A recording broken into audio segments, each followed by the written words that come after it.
Okay, guys. So it's me, Mrs. Hogan again, and I have a new set of notes for you to take. They're very brief because in the poll that I took last week, you guys asked for brief notes a couple of times as opposed to one big thing. So we're going to do some notes real briefly here. So please get your notebooks. And again, there's some important vocab here that you need to get into those notebooks so that you have it as a resource. And you'll be copying down everything that I have underlined, like usual. And we're going to talk today about populations and communities. And when you originally did some vocab cards on populations and communities, a lot of you wrote about human population or human communities. And while you're not wrong with those answers, again, in the science world, the term population and the term communities have different meaning than they do in our everyday life. So we may talk about, and a couple of you put on your vocab cards that populations, like somebody put on their vocab card that the population of Altoona is 43,000 people or something like that. And while that's a great answer for population, when what we're talking about in biology and in ecology is the population has a scientific definition, and so does communities. So we're going to first look at those, and then that's going to lead us into some other information into ecology. So that should have given you enough time to get your notebooks and stuff out. So let's move along. And always, of course, the good thing about this is I'm not standing in front of you, although I truly miss being with you guys. But you can always pause this, if I go too fast or something. So, all right, here we go. So my computer's moving at the speed of smell today, so that's really good. Let's move it along here, kids. Try this again. Okay, so here's the first definition, population. And again, it's not talking about the number of humans here in Altoona, but the population is the organisms of one species in one area. So even if you look at this slide that I have up here for you, we could say that there's a population of these Portuguese men-o-war here. All right, there's a population of these clownfish. There's a population of this algae. Okay, so it's a population is the organisms of just one species in one specific area. Now, the community then is the different species that are in the one area. So while we would have a population of the Portuguese man-o-war, we would have a community of different species. Like we would have a community of the Portuguese man-o-war and the clownfish. That would be, the community plus the algae. That would be all the community of this one area.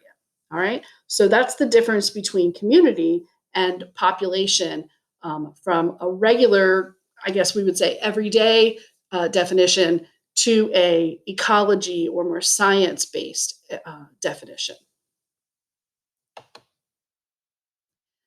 And what we find when we start looking at populations is that there is competition between populations. There's competition in that community for the resources that are there in that community. Organisms will compete for food. They will compete for shelter. They will compete for the space. They will compete for water.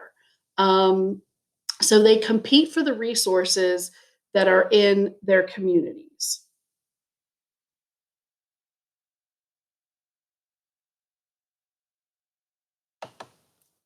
Because of that competition, there is a limit to what can happen in that area. And so this is called a limiting factor. And a limiting factor will restrict the size of the population. So it could be the amount of food or the amount of space. The predators could be a limiting factor, or the amount of water could be a limiting factor. So there's lots of different things that can be a limiting factor. If you think back to when we were in school, and we had the trout in the tank in the back. There's a limiting factor to those trout. That tank was a 55-gallon tank. And the wildlife specialists that have studied the trout in the classroom have told us that truly each trout's limiting factor is 1 gallon of water that they need in order to survive And so if we have a 55-gallon tank, truly the limiting factor of that tank would be, just 55 fish, because if we're saying 1 gallon per fish, we would really only have, 55 fish in there, which of course we had well above that, which is probably why we had to work a little bit harder to keep the water quality good and such. But anyway, so that's just one example of limiting factors.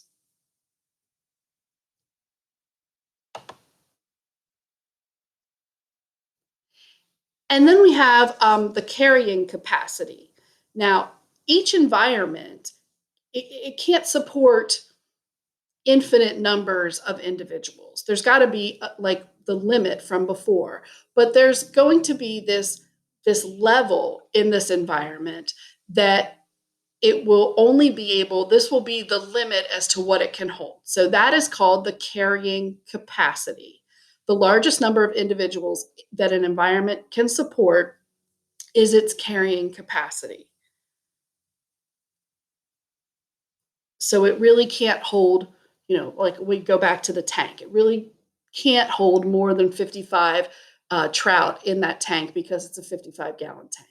So the carrying capacity is, okay, what is the number of individuals that the environment can support? Now, because we helped the tank, we had over 100 or so trout in there. So we increased the carrying capacity because we had a hand in that.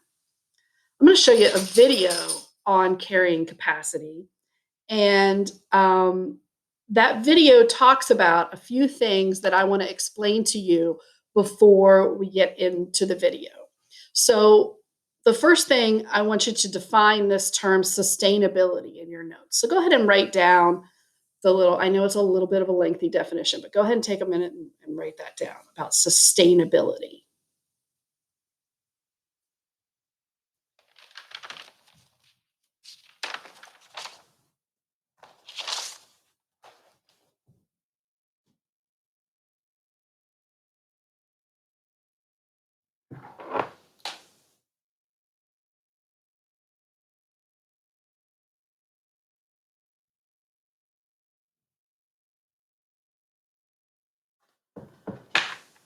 So, this idea of sustainability is when you're avoiding using up the resources that are there, that organisms will be able to endure with the resources that they have and make sure that there are resources for the future.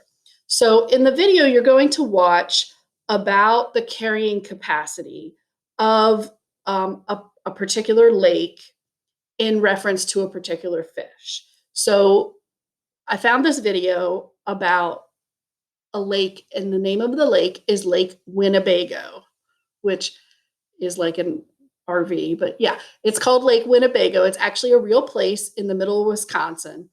And in Lake Winnebago, they have a large number of sturgeon, which you will see in the video are these enormous fish. They can get to be 200 and some pounds. They're very big.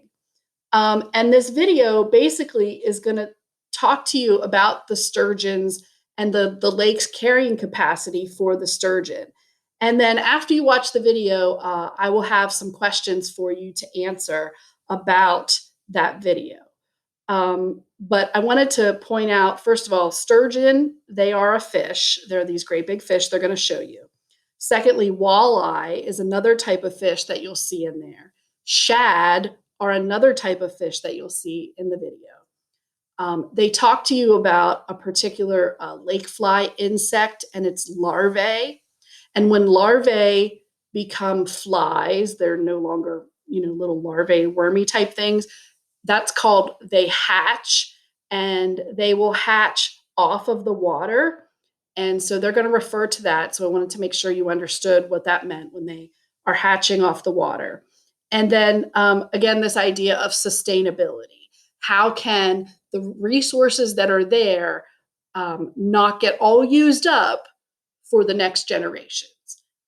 So those are a couple of the things you have to kind of have in your knowledge before you can watch the video. All right. So I am going to stop recording here, and I will have two links in Google Classroom for you after this video, after this notes links. I will have a link to this video right here, and then I will have a link to some questions that go along with the video.